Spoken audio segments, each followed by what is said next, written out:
get up to the gate to the crematorium compound. Again we stopped, we did not want to enter. Again they began shooting, but again at our feet only. We entered inside. We were in a hall, a big hall that looked like a bathhouse. On the walls all around us there were hooks, and on each hook there was a serial number. They asked us to hang our clothes on these hooks. They demanded.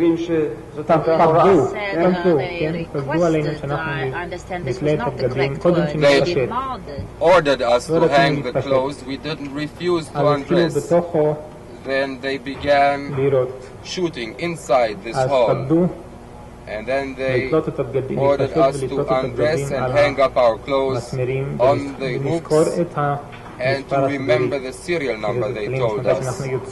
They told us when we would come out, we could tell where to take our clothes from. Of course, this was deception, and we knew that. We undressed and we threw the clothes on the floor in the middle of the room.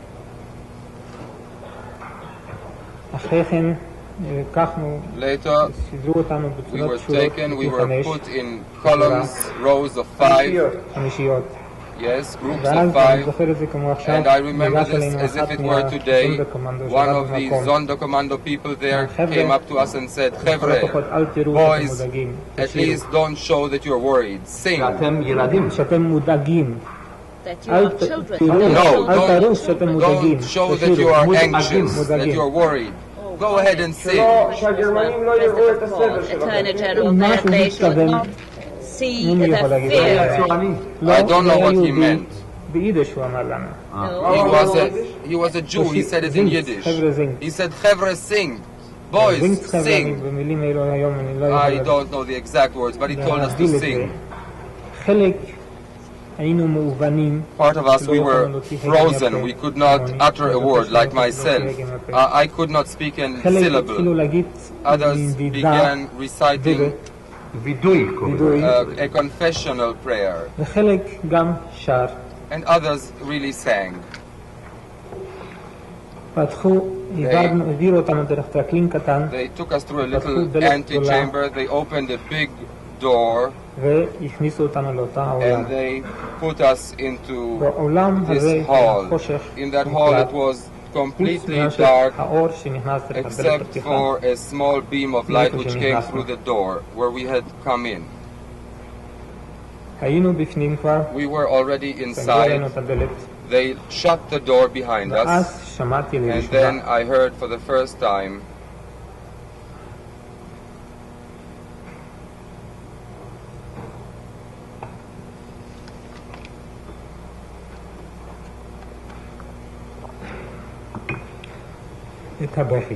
I heard the weeping for the first time. For some time, I don't know whether these were seconds or minutes, they again reopened the door and we were told to come out again to the same camp where we had been before. We were directed into one part of the hall, and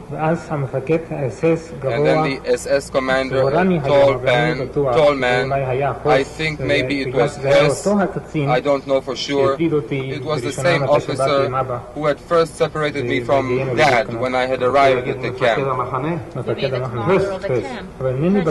I think it was Hess, but I'm not sure. He called the first boy in the line, grabbed him, checked his muscles, and ordered him to make 10 knee bends, then to run to the wall and back, and then turned him around. we were facing left, he turned him to the right. It was in the same room where we had been kept previously. The room where you were dressed? Yes, where we were sitting previously. After we were taken back from the gas chamber into this hall, then he called another boy, and this was the same boy who had climbed that pole. He happened to have been from my town. Zalmanovich was his name.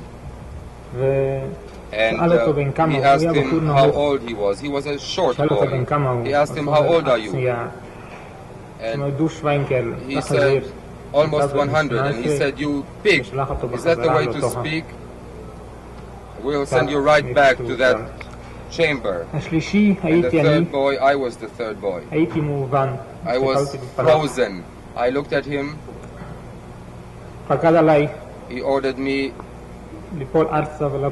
to make knee bends, then run to the wall and back. And he sent me to the right again, like the other boy. This way he selected 50 boys. In the middle of this selection process, the other boys saw that a selection was taking place for something, and they began infiltrating to that right side. And the SS men separated us and would not let them pass to the other side, cross over to us. At that time, before they separated us, this same boy who told us to sing previously from the Sonderkommando, he came and we asked him, what are they trying to do? Give us stronger gas? And he said, this is the first case I have encountered here. The first case, yes, that I have encountered here where people are being taken out of the gas chambers alive.